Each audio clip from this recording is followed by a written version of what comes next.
Amen. Alright guys, it's Coach Neal here, and I'm going to go over one of my favorite trapping systems from guard, and that's the shoulder pin. And I've seen guys toy around with this. I played with this for a long time before I started to get it to work. And I was just fortunate to have good training partners that give me good feedback and I was able to tinker with it. Now, the first thing I got to explain is the grip. When you lock your grip here, in this lock, you're going to be able to lock. You can go gable grip, S grip, or something called a 3-finger grip. Okay, and that's basically making a peace sign and putting your thumb and closing and closing. And the benefit to this grip is I can switch my elbows. Okay, if I go like a gable grip, when I switch my elbows, my hand comes apart. Some guys with real flexible wrists, when they lock an S grip, they're pretty good about it. But for me, it's pretty painful. But when I lock a 3-finger grip, my elbows can pass, and that's important for this kind of pressure. Now I learned that from Gene LaBelle, so I always call it LaBelle grip. Okay. You've probably seen it done before. It's when you're hooking your own leg and you're locking your hands and pinning it in. Very similar to like a trap system, like a rubber guard. And even though I really like the rubber guard, I was playing with the shoulder pin a lot before I actually started to learn the rubber guard. So I'm kind of it's already been my go-to. So it's just an option.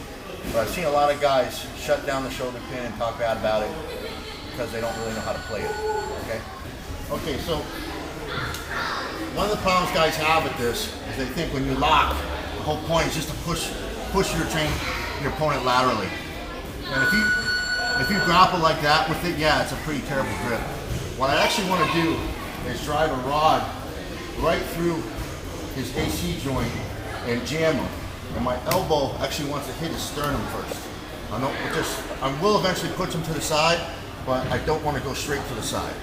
All right, so the grip, lift this arm up a little bit. Okay. So when I lock this, I'm locking. I'll try and bring my hands as closest to his ear as possible.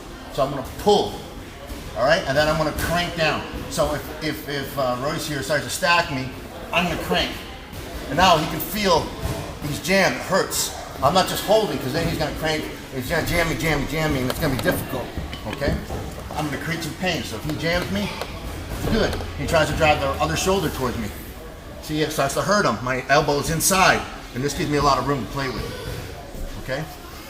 Now, once I have this grip, there are different techniques that you can go to. I don't like omoplatas or foil locks, whatever guys call it. It's just not one of my strengths. So I try to feed the triangle or the armbar. We're going to talk about setting up the triangle. Okay? So what I'm going to do is when I lock this, my elbow's going to go down into his sternum. I'm going to try to basically fight on his bicep a little bit. So just relax your arm. So my elbow's going to be fighting to get to the inside. Okay? Now when I get to the inside, I'll have a couple options, and I'll go over them in a second. So if I'm here with Royce and I lock, remember, I don't want to crank here. That elbow's up. He's just going to mess with me, okay? Can't have the elbow up. So I pull, crank, and I get my elbow down, okay? So if Royce starts to drive all the way in, right now, I have some control. So now I start driving my elbow into his bicep. And I'm grinding, picking my head up, my knee gets in. Okay, now we have a couple of options. One, you can go foot on the head, and then switch your grip up top. Here. That's a very good grip. Okay, I call that the 3 points position. Heel comes in front of the shoulder, foot on the hip.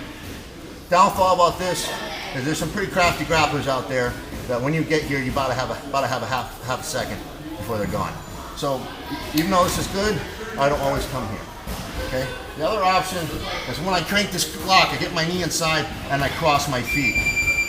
Okay. So now when I'm here, he can't just run from me. He has to stay in. But it has some disadvantages too, because I can't stretch on him. I can't push off his hip.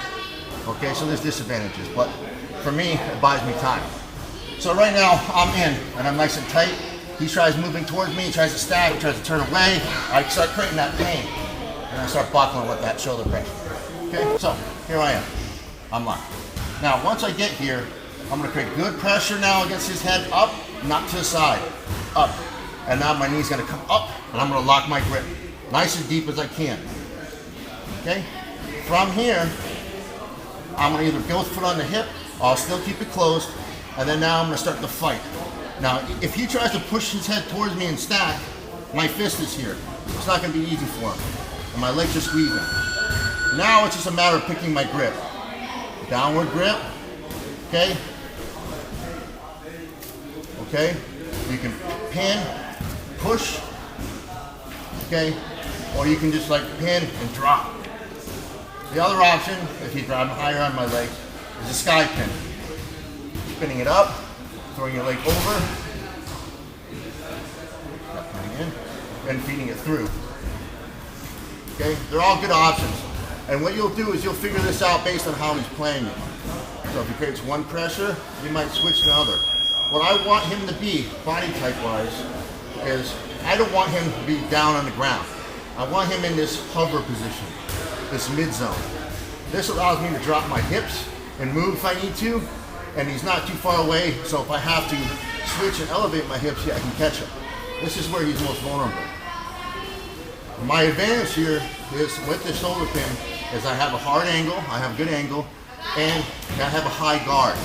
That's pretty much what rubber guard and shoulder pin and what makes these guards so successful is they're high guard. And that's a good thing. It gives you an advantage. Now, when I'm here, boom, a lock, you're gonna have to learn to tinker. Okay? If I start lifting my elbow and he starts getting his hand inside and now he's fighting on me, that's not good for me, but I can use it to my advantage. So I start pushing on him and he starts driving. Now my knee comes out, and this is how my student Jake Sweeney Rorschach submitted Billy Cooper at the Eddie Bravo invitation. He jammed him, locked the corner lock, grab, they changed. Okay, so there's a lot of advantages to this system, but if you do not learn how to use this forearm, your system's gonna be garbage for you. That's why a lot of people stop playing it. Okay, so it's not pushing him to the side, okay? It's not just trying to brace him up, it's jam him here, dive down, curl your body up, fight to the side, I don't push him away, I make him hover, and now my hips are free, okay? So if this was to work in more of a situation like I'm here, boom, I just got his hand on the mat, my hand's already in, and now he might try to stack. I'm gonna create some pressure, I start driving my elbow in. See how my elbow's down? So now he's got a pickle. He starts trying to fight, he tries to go inside my bicep, I just squeeze. He's got his hand in, now I attack the urine. Okay? You have some advantages here, but you've got to drive. One more time. I got to get this elbow down. Not up here. Here, he's going to drop it, he's going to hug your hips, and nothing's going to happen. Down and low. Into this pocket area. Down. That's your key. Once you guys start playing with that, you're going to have a lot of success. Now, one last little option. Here's a little more real time for you. If I get that shoulder pin position, okay, in, up, pull, and drop. So now my elbow's trying to get in, and he's stacking me, or trying to jam me. See how my elbow's nice and hidden. Okay, I'm staying nice and tight. And now, I'm just having a problem getting him to go. And now he's trying to force up the omoplata. He starts driving down. Okay, and I start pushing out. Now, things got wrong a little bit. See how his head's a little far out? The triangle here is gonna be a little bad, because he's not gonna want to bring his head back towards me. He's smelling it, so he's gonna force me omoplata. So what I'm gonna try to do is I'm gonna reach up, and I'm not gonna let him drive over this shoulder. That's the omoplata escape. Give me omoplata and go. Instead, when I get here, I'm gonna push, and I'm gonna start to drive him over this shoulder. So I get here, my elbow's gonna come back, I'm gonna come up. I'm gonna start driving him, and I can knock him over and still hit the triangle. But why I'm showing you this is because as I start to drive back like this, he's gonna start coming back towards me. Hand come out, and triangle. It was just a way to get him to come back and not force me to the omoplata. So if I get that lock, I'm here, and he drives away, I'm like, oh, I'm not ready. He starts to come back. You can see I'm already in. My knee's already in. And he's done. Okay, so there's a lot to toy around with this. When you're doing this with your training partners, they should feel pretty miserable. Okay? it doesn't feel good, right? That's the point. You gotta create that pressure, get the elbow lowered right here. Ball up, and then you'll have success. If you're just going here all the time with your elbow, it's probably gonna be a pretty crappy system for you, and maybe rubber guard's a better option. So throw you around, guys.